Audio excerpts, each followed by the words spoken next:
మాజీ మంత్రి వైఎస్ వివేక కేసు విషయంలో మనం గత 6 ఏళ్లుగా ఎన్నో సీన్స్ చూస్తూ వస్తున్నాం. ఈ కేసులో దోషులు ఎవరో తెలిసినా వాళ్లను ఇప్పటి వరకు అరెస్ట్ చేయకపోవడం, సిబిఐ అరెస్ట్ చేసే వరకు వెళ్లినా అడ్డుకోవడం వంటివి ఆశ్చర్యం కలిగించిన అంశాలు. కడప ఎంపీ అవినాష్ రెడ్డి విషయంలో ఎన్నో విమర్శలు ఉన్నాయి. ఆయనే నిందితుడు అనేది కడప జిల్లాలో కూడా జరిగే చర్చ.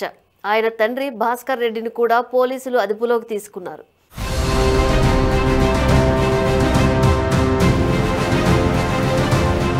కానీ అవినాష్ రెడ్డిని మాత్రం ఇప్పటి వరకు అరెస్టు చేయలేదు. ఇక తాజాగా ఓ ఆసక్తికర పరిణామం చోటు చేసుకుంది. టీడీపీ సీనియర్ ఎమ్మెల్యే గోరంట్ల బుచ్చయ్య చౌదరి తన సోషల్ మీడియా ఖాతాలో ఓ పోస్టు చేశారు. ఆ పోస్టు ప్రకారం పులివెందుల జెడ్పీటీసీ ఉప ఎన్నిక సందర్భంగా హడావుడి చేసే నాయకులను ముందస్తు అరెస్టులు చేస్తున్న సమయంలో ఎంపీ అవినాష్ రెడ్డి ఓ విషయాన్ని బయట పెట్టారట. అవినాష్ రెడ్డి అరెస్టులో ఆసక్తికర పరిణామం అంటూ బుచ్చయ్య పోస్టు చేశారు.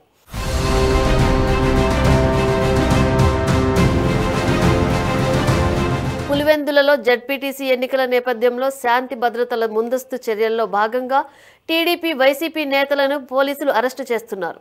ఈ నేపథ్యంలో తెల్లవారుజామున అవినాష్ రెడ్డి ఇంటికి వెళ్లిన పోలీసులు అవినాష్ రెడ్డిని అరెస్టు చేశారు. తనని వివేక కేసులో అరెస్టు చేస్తున్నారనుకుని అవినాష్ రెడ్డి ఎదురు తిరిగాడు. ఒకానొక సందర్భంలో జీప్ ఎక్కే ముందు పోలీసులు కాళ్లు పట్టుకుని నాకు ఏమీ తెలియదు, నేను జగన్ భారతి చెప్పినట్టే చేశాను అంటూ వివేక కేసు విషయాలు పోలీసులకు చెప్పేశాడు.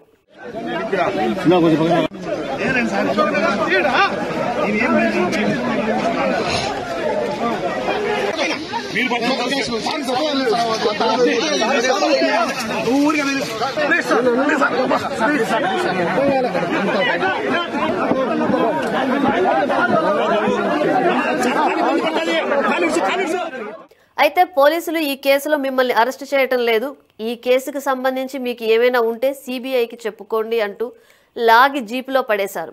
మొత్తానికి కంగారులో అవినాష్ రెడ్డి నిజం చెప్పేయడంతో ఒక్కసారిగా వైసీపీ నేతలు, పులివెందుల కార్యకర్తలు షాక్ తిన్నారు. దీనిపై జగన్ ఎలా స్పందిస్తాడో మరి అంటూ బుచ్చయ్య రాసుకొచ్చారు. ఈ పోస్ట్ ఇప్పుడు విస్తృతంగా వైరల్ అవుతోంది. మరి ఇది ఎంతవరకు నిజమో చూడాలి.